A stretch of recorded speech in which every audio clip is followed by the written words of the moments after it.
dabbling in transcendental matters, and I think we need to get over that. Lloyd Averill, who's one of the original board members, is that true, Neil, of the Ernest Becker Foundation, talks about, in a book that he wrote about education, he talks about spiritual competence being something that we should inculcate in any viable educational curriculum, and that we should study religion as seriously as we do calculus. I think that's part of it, but I don't think that was the main reason why Becker was scorned as an academic. I think that he annoyed people because he asked big questions and refused to confine his inquiry to a single discipline.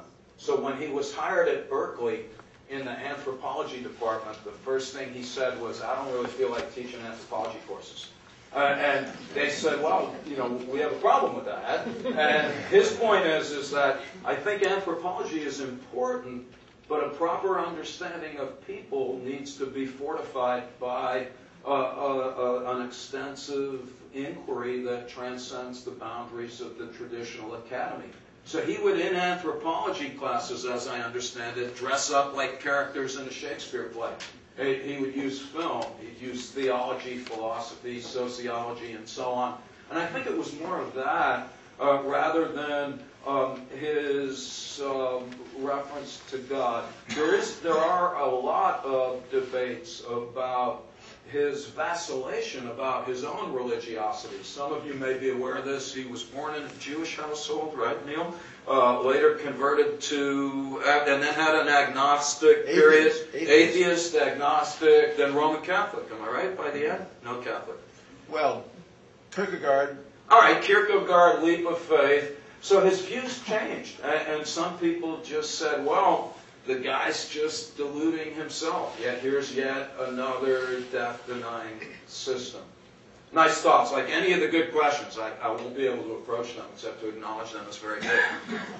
Go back. So if you say that increasing people's, making their relationship with the idea of mortality closer to them, increases their challenge of being with people who are different and increases their liking people that are similar, then have you looked at or thought about the reverse or inverse or converse, which is the more secure and safe people feel, the less they are intolerant and needing to act out toward those that are different? Yes, great question. And write to me, I'll send you those studies. We didn't do them, Israeli psychologists did, which makes it better. People, who's heard of attachment theory with secure and insecure? It turns out that securely attached individuals, when reminded of death, do not disparage another human who happens to be different.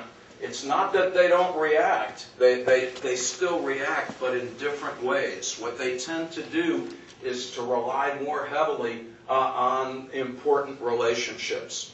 So one question that of necessity I've glossed over this evening are individual differences, and that's really what you're alluding to. Do we all respond in the same way? Actually, I was speaking more to the point that if you have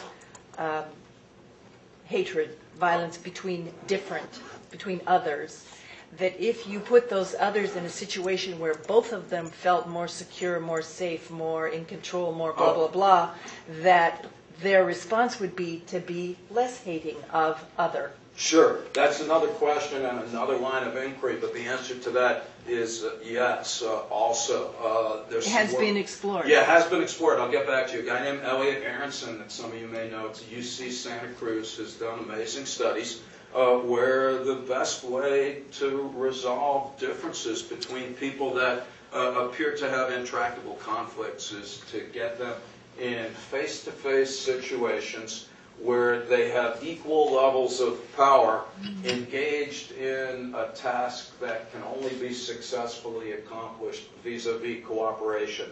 And I don't want to sound overly Pollyannish, but what usually happens in those instances is that you realize that, there's decent people and there's crappy people, but you can't tell who they are by the color of their skin or the songs that they sing or the gods that they worship. So the answers to those questions both the ones I understood or misinterpreted are yes.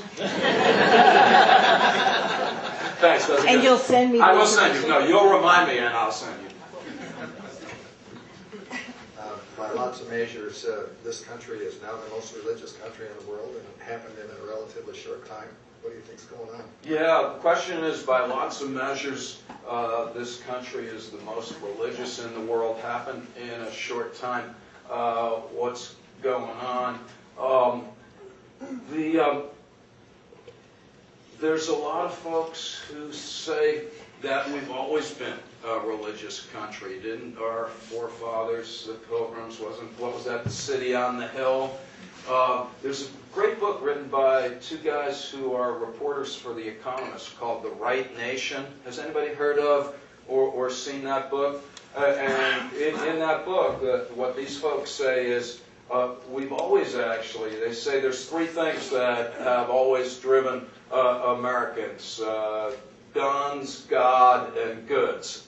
And that in both good and not so good ways. So we've always been a religiously oriented.